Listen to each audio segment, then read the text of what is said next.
So I'm Juta. I come from Lithuania. I grew up in Vilnius. And then right after my graduation, I moved to Glasgow and then later to Graz, where I studied music composition. In between, for a few years, I also studied art history and then later computer music and sound art. And now here, I think almost about a year here in Bregenz is my home. So on the one side, I have the mountains, the other one, the lake. And here in the space, I compose every day, work every day. And I guess, yeah, it is a very, very special place. And my life has changed also a lot. And so, for example, now I have a very beautiful, very precious for me part of my days in the mornings where I can go for my walks before I start the working day at the lake. And so in the festival, 2 pieces of mine will be performed. The first one is called Pantone, 702 cents, and some other tones. It's a short piece for string quartet. And this piece, well, in the time when I was writing this piece, I was looking and studying historical tuning systems. And specifically for this piece, I chose to work with the Pythagorean one, which is based on the pure fifth and the circle of pure fifth. Or, well, the circle never closes, so maybe it's better to imagine like a spiral of pure fifths. And for my pre-compositional process, I put together a sequence of chords and their inversions. And then I try to analyze, to listen to, and to look it through spectral analysis, what is inside of these chords, the vibrations and the colors of it. Yeah, I guess any harmony is never static. It's never really stable. It's always vibrating. Like all the insights that are inside of these harmonies are super rich. However, most of the time, unfortunately, we listen to the pitches of the harmony and maybe the pitch relationships, and this is what we understand as harmony. However, there is this inside of the harmony that really fascinated me. And these compositional tools, so the vibrations, the beatings, and also the colors of these inversions on these chords became my main compositional elements for this piece.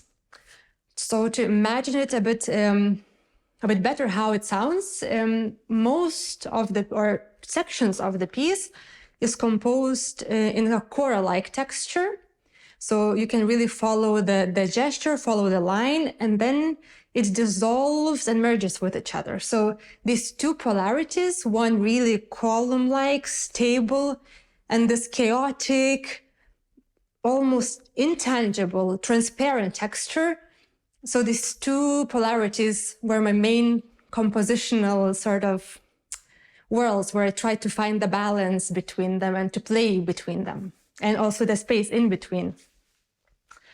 The name of the piece, 702 cents, is a pure fifth, and Pantone is a coloring system. So Pantone 702 can be understood as color, shadow, or tone of a pure fifth, and some other tones. And it was interesting. After the premiere, people came to me and we talked, and they shared their experience and what colors they experience or what colors they recognize in the piece. Many said silver or white. However, I think almost no one said Pantone 702, which is actually a color of a fresh plum. And the second piece is Meow Mouth. It's a piece for solo percussion and feedback. And this piece I wrote really closely, collaborating with Lorenzo Orsenigo, a percussionist, who actually will be a guest in the festival and will be premiering the piece himself. In this piece, or when writing this piece, I wanted to explore and I wanted to work with an idea, having loudspeaker as an instrument itself, and also working with the sound,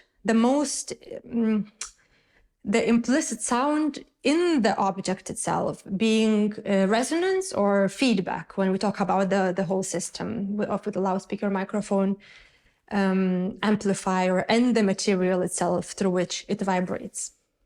And when we think or we know or we will look at the repertoire of feedback music or feedback works, most of them really are self-developing or really slowly developing, or composers or artists control parameters only at the level of sound processing. And what I really wanted to do is to compose with feedback, to compose with this wild and powerful material and somehow to tame it. And but it is true that this piece requires a slightly different kind of musicianship, because musician has to really, really be super sensitive and to listen very, very carefully to what the instrument is giving you to which resonance, how feedback reacts in every specific moment. And therefore, it requires a very special sensuality. And I think that's what makes playing this piece also so beautiful. I have here in my working space a few images, a few pictures that I found in my grandma's place some months ago, that she saved from when I was a child in kindergarten. And I really feel that this freedom that a child has, and to be able to contain this freedom today as a creative person, is the biggest gift and the most fun way to live, to feel free, to play, to explore, and to be able to play, I guess, with everything, and to explore new things and to go over your boundaries somehow every time. And I also feel, I could talk about this really a very long time, but it obviously excites me very much. But I guess for me, what is really nice, each project, I see a little research session. And with each project, I learn so much. And this process also, that the feeling that I feel that I'm developing, that I'm exploring every time something new, and now I go deep diving into a certain world or a certain, question. It's really amazing. And of course, it requires a lot of time and a lot of resources. But I don't know, life is just really exciting doing these things.